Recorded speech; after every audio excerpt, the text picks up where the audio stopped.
Well, hey folks, Fat Guy Flies RC, and hello Camera Precious for filming for me. All right, we're going to take up the Pilatus PC-6 Porter sent to me by FPV Builds and Tech. Hey Anthony, up in West Babylon, New York. We'll take it up and have some fun with her. Now, the only thing I've modded is drawbacks to the plane is they use some very bright, beautiful paint, but it chips ever so easily. And taking this, I mean, there's so much plastic and so much reinforcement everywhere else, but on the battery hatch that you're going to be using the most, it's just bare foam. So, and the paint, so I have covered the front of this with clear packing tape and then cut the indentation and then took some of that tape and made myself a hinge to use the battery hatch. And it's very strong magnet, but that's a miss on their part. They should have lined that with plastic or given a little bit stronger of a paint. But other than that, the plane is phenomenal. Now, all I have an AR-620 antennaless receiver. That's all I got. I do not have any kind of stabilization or anything like this.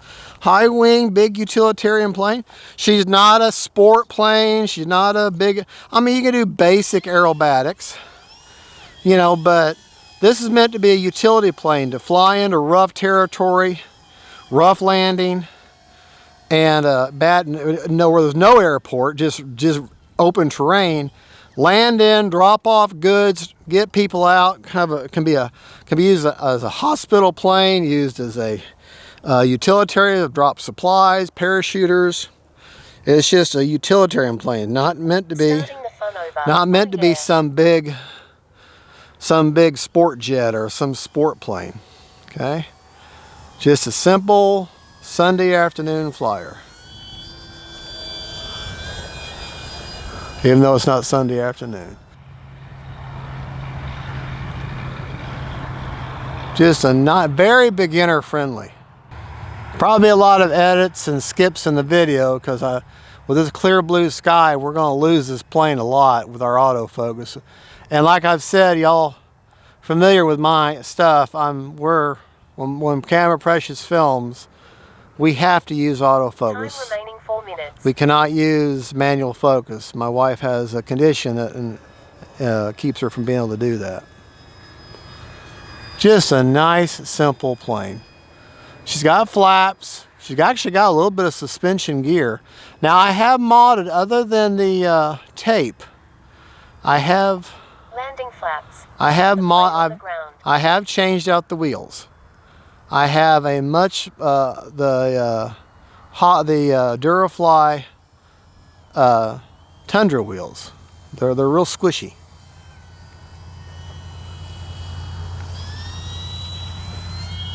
There we go. Flaps are up. Nice little touch and go. Boy, I just got through flying a bunch of jets. Talk about a change. Talk about a change of pace. You bring her in closer to us. Time remaining 3 minutes. This plane is in its element right now.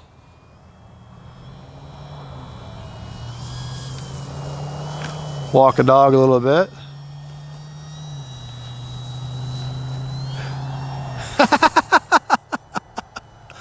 What a great flying plane.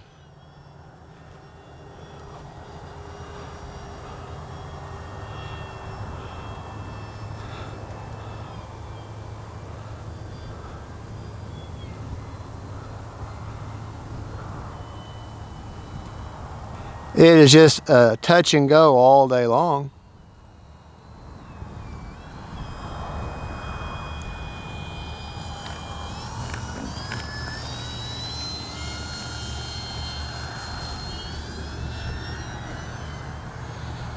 So we can do a tail slide.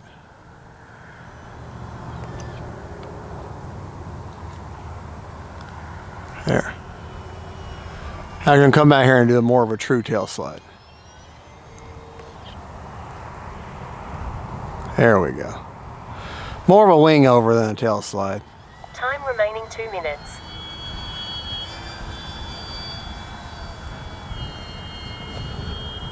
Like I said, I got no kind of gyro, no stabilization. Just an AR-620 Spectrum receiver. Great flying plane. We got a fairly decent wind right now. It can more than handle it though.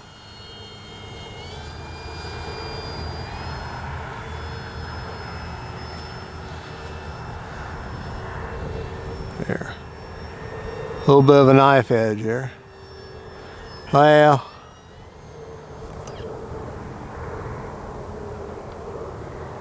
There, now that was a tail slide. I was determined to do one.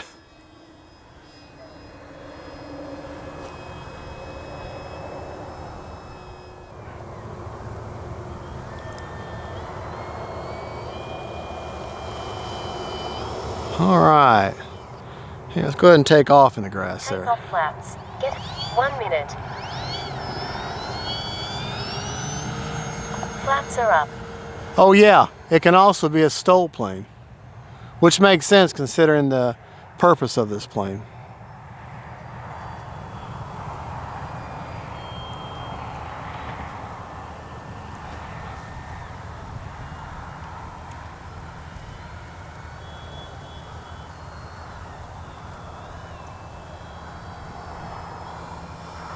Seconds.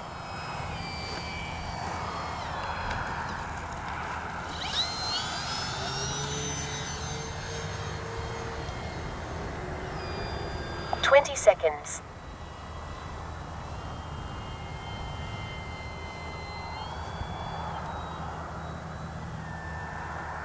10.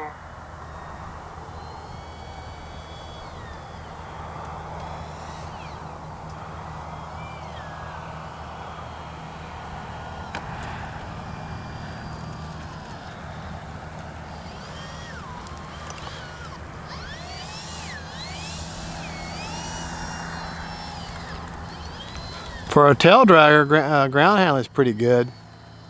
There is a mod. I forgot about one mod I want to share with you. Good looking plane though. Prop secured. All right. Safe to approach. We had 1 second left on a 5-minute timer. Let's take it back to the bench and talk about it. So I'm going to call that 5 minutes. All right, right off the bat, and do a little bit backwards. We're going to talk about CG. I don't remember the actual numbers, but I've got my fingers right on the wing where it sees CGs perfectly. Let me show you where that is. If you go to the wing underneath, and basically you look for this decal here, and come right to that corner of that decal. Right in front of that decal is where the CG is. So here you see that on the PEL, the L, bring in that fill mark right there. The fill mark right there is a hole in the wing where the fill mark is. Put your finger right on that fill mark and you can feel for that, and that is perfect CG right there. All right, now we'll get back to what that translates. I want to talk about the outside of the plane real quick. Like I said, paint is kind of weak on the front here, so I've covered this with packing tape, which you can't see it when it flies, but up close it doesn't look too good. But right there, inside there is a 2800 SMC pack, okay? And I've got that all as an SMC pack, 2800, charged at the 4.35, and it's shoved all the way forward to get to that CG point, okay? All right, let's go ahead and 5 minutes, 1 second shy of 5 minutes, so I'm going to call that 5 minutes. Okay, I'm going to leave the battery plugged in, but I want to get the battery lead to give you a battery report. Okay, 67%.